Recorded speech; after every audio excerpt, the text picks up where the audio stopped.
Hi, this is Raw with Raw Prep, and I'm going to show you in what I've learned in over 20 years of working with students about some SAT math tricks. We're going to start by looking at linear equations. They feature very prominently on the SAT math, so they're worth several points. We'll look at a really typical example here. So this question tells us that in the xy coordinate plane, the point PR lies on the line with the equation y equals x plus b, where b is a constant. The point with coordinates 2p, 5r, lies on the line with the equation y equals 2x plus b.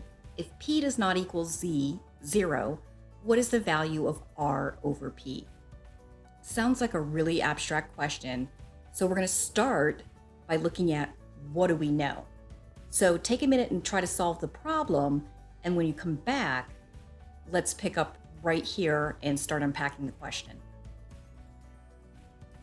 Just by simply rereading the question, we already know that lie on the line with the equation y equals x plus b. So we know that. We also know that there's another line with points 2p and 5r that lie on the equation of a line y equals 2x plus b.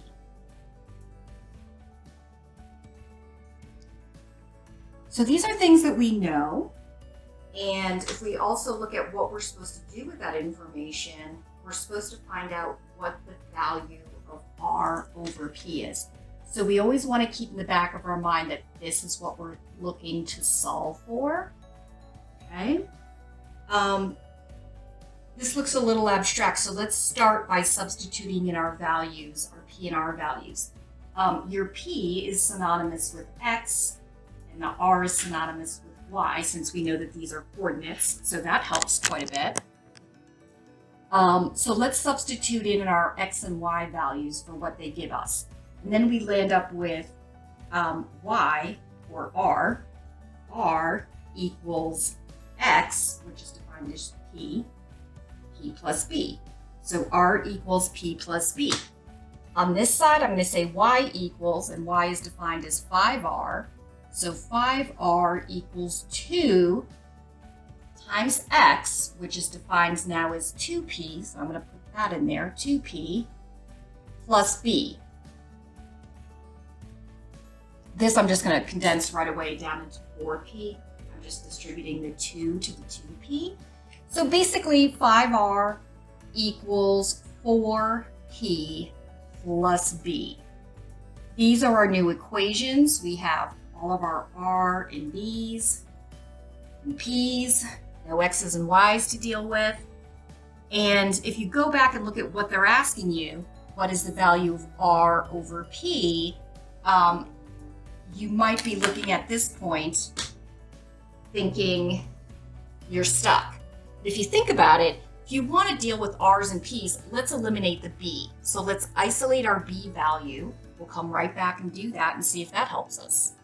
We got to this point with our two equations. And I keep in mind that my task is to solve for r over p. I can look over here and just realize that b is an unnecessary variable, so I'm going to isolate it and rewrite both of these equations. Even though they're in slope format, and we typically like that, I need to isolate my b. So I'm going to take them out and isolate the b. And if you want to do this algebraically, fine, or you can also just think of it as a whole equals a part plus a part. Therefore, the part is going to equal, our part is b. This is really hard with p's and b's. I hate when they do that. So our b, which is a part, is going to equal our whole, which is r, minus the other part, p. So b over here equals r minus p, and same deal over here. This whole equals a part plus a part.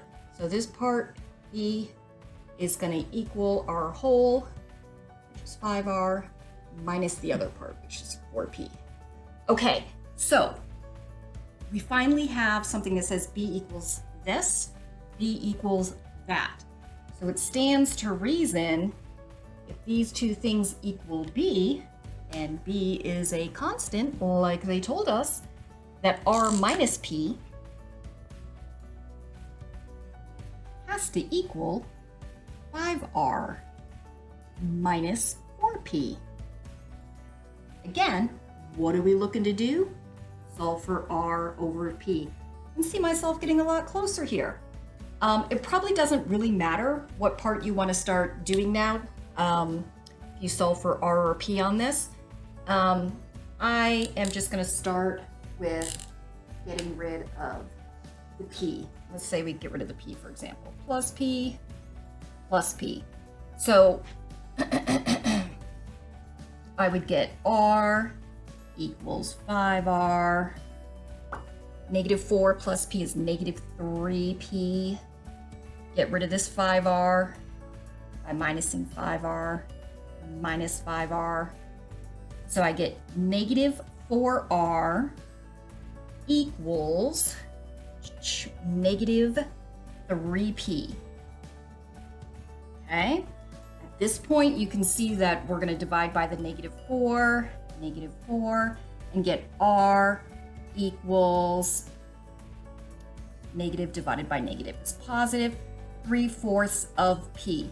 At this point, I'm pretty much home free solving the problem, because if I look at it, I've got my answer right in front of me if I put the math into English.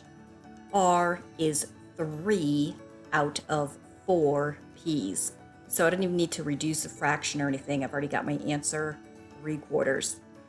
If you found this video helpful, give us a like, and we keep making more. And I'm showing you all the things that add the most points to my own students' tests when they go. And yeah, thanks for watching.